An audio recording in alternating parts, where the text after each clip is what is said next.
कला का भरोसा बैठे रहा, कोई गोली मार के जाता रहे, मेरे बालका ने पाल देगा तू। गाली दुपड़ से अगर मैं पॉपुलर होता ना तो 2009 में हो जाता। उस टाइम ज़्यादा गाली दिया करता मैं, अपने गानों के दम पे ही आया हूँ मैं।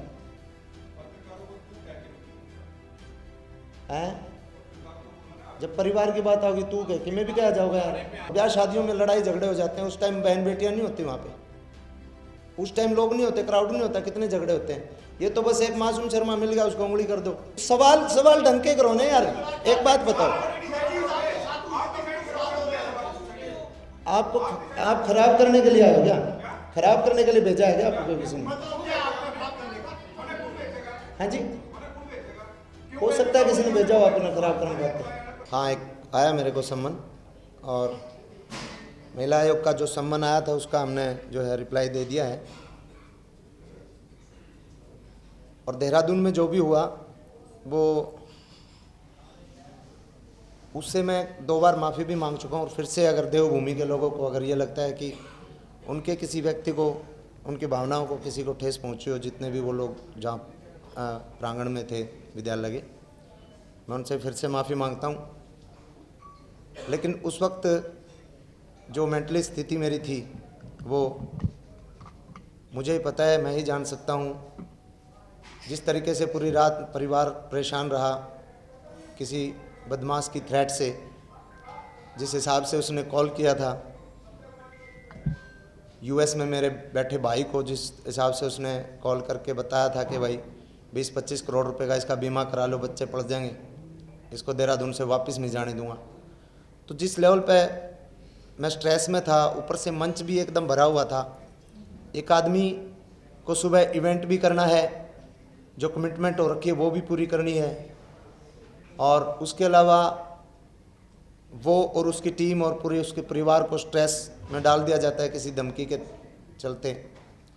तो वहाँ पे एकदम मेंटल लेवल मेरा थोड़ा सा अलग लेवल पे था। तो मैं उन चीज़ों के लिए मैं कई बार माफ़ी मांग चुका हूँ और बार बार मांगता रहूँगा।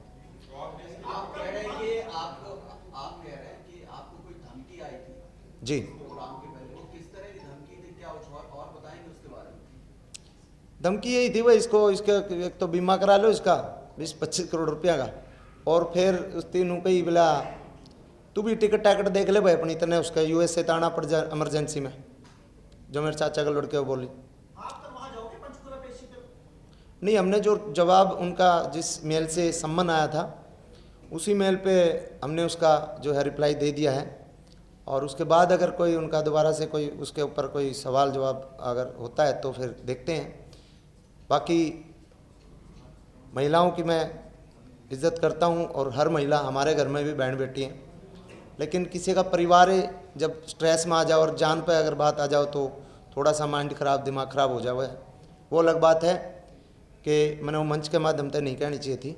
लेकिन मैंने लगा था कि कुछ लोग उसने भेज रखे हैं वहाँ पे, और दिमाग मैंने अपना कार्यक्रम भी देना, और इतना क्राउड था वहाँ पे मंच पे कि मैं ना एकदम कोई हादसा हो जाओ तो एकदम भाग भी नहीं सकते, इधर नहीं कर सकते, इधर नहीं हो सकते। मैं सारा प्रोग्राम 1.5-2 फुट की जगह पे खड़ा होकर कर रहा था।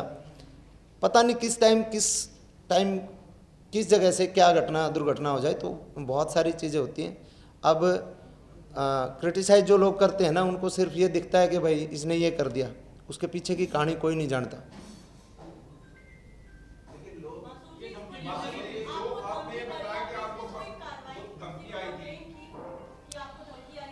उसका मैं बता रहा हूँ। उसके बाद तुरंत मेरा वहाँ पे मैं 2 बजे के आसपास फ्री हुआ था, 2-2:30 बजे।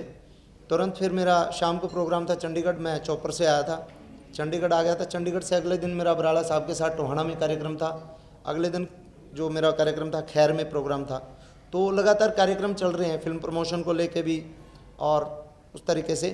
लेकिन ऑनलाइन मैं मतलब आज ही मैंने अपना पूरा वकील से बात करके सारा अपना बता के ऑनलाइन आज मैंने उसको भेजा है।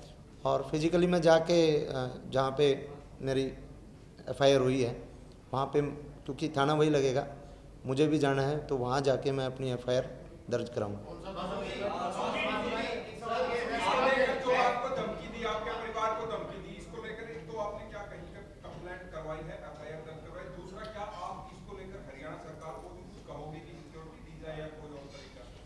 ऐसा है, हरियाणा सरकार के कुछ एक लोगों को पता भी है कि जिसकी मैं बात कर रहा हूँ, वो बंदा हरियाणा सरकार के कई मंचों से भी नज़र आया है। भारतीय जनता पार्टी का पटकाव डे भी देखा गया है उसको। तो नहीं, पदाधिकारी है, टुच भैया है। नाम डिस्क्लोज करने में कोई खाम खा स्टार बनाना ठीक को नहीं होता।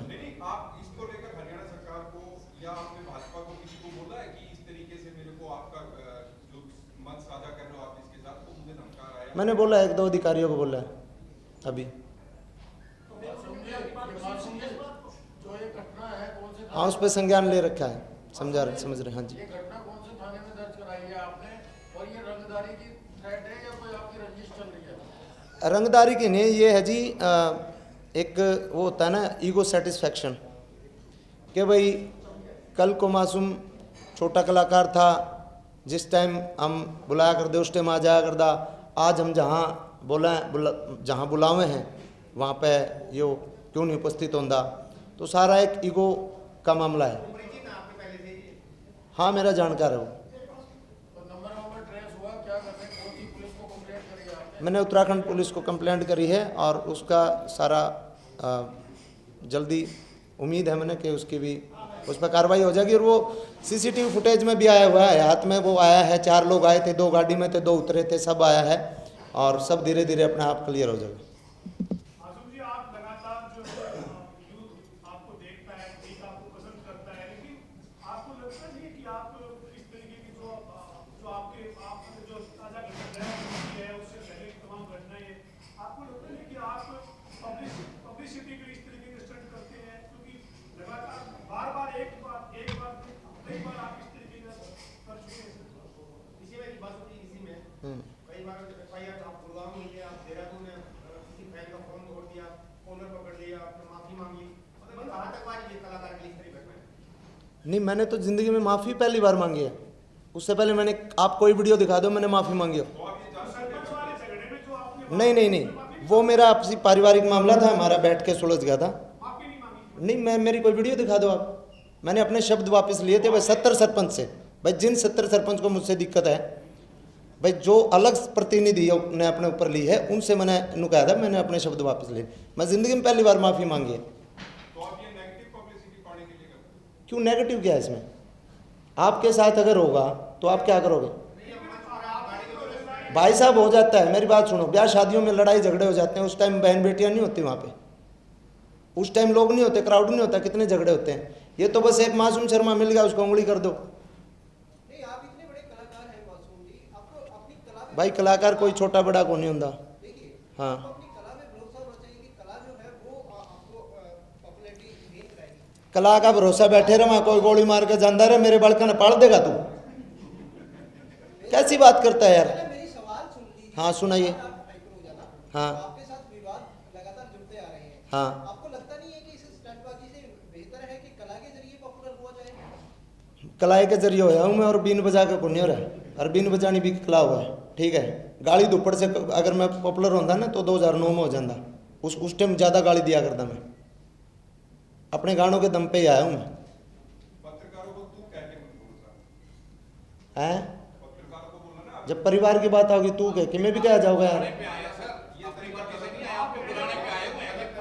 नहीं, मेरी बात तो सुनो।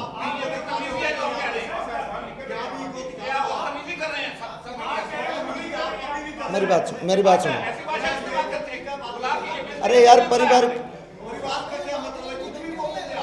मेरे बच्चे, उन्होंने भी यही किया होगा। परिवार का क्या मतलब है? आपको तू तलाश कर लो, आप सवालों के लिए बैठे हो, आप यहाँ पे आपने बताया बात करने का, आपका आप सवालों के लिए बैठे हो ना। तो सवाल ढंग के करो ना यार।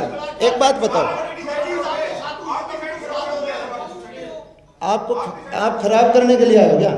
खराब करने के लिए भेजा है क्या आपको किसी ने? हाँ जी, हो सकता है किसी ने भेजा हो आपने खराब करने का। तो सारे बैठे हैं भाई, आराम से बैठे हैं। जी जी भाई साहब, सवाल खराब लग रहा है, अच्छा लग रहा है, वो जवाब देना आपकी मर्जी होती है उस चीज को लेकर के, वो आपकी इच्छा है कि इस तरीके का जवाब हो, लेकिन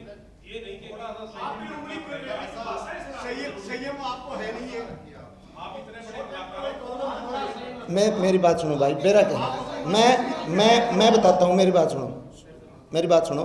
मैं सच में, मैं आत्मिक रूप से मैं बताऊं, उस दिन जो होया था उस टाइम मैं ईब तक टेंशन में हूँ, ईब तक मेरे नू हो रहा है कि मेरे बिना बात का तीर आया, बिना बात का परेशानी मन न हुई, मेरा परिवार न हुई। तो पीसी में उसके लिए करने आया ही नहीं, मैं तो अपनी फिल्म के लिए, मैं फिल्म के लिए पीसी करने आया था, लाइसेंस के बारे में बता दो। मैं फिल्म के लिए पीसी करने आया था। ये शो टेम्पररी प्रॉब्लम है, तो थोड़ा सुधार लो। ठीक है सर, आइए निशा जी आप। अच्छा आप एक चीज बताओ, आप हाइपर मत हो, जो आपने जो जवाब देना आप सभ्य तरीके से ही दे सकते हैं। आप ये थोड़ा ना तय करोगे सवाल, आप सवाल थोड़ा ना तय करोगे, सवाल तो आपसे पूछा जाएगा। चलो कोई नहीं, आप ये बताओ भाई साहब, जब किसी पे गुजरती है ना उसी को पता होता है।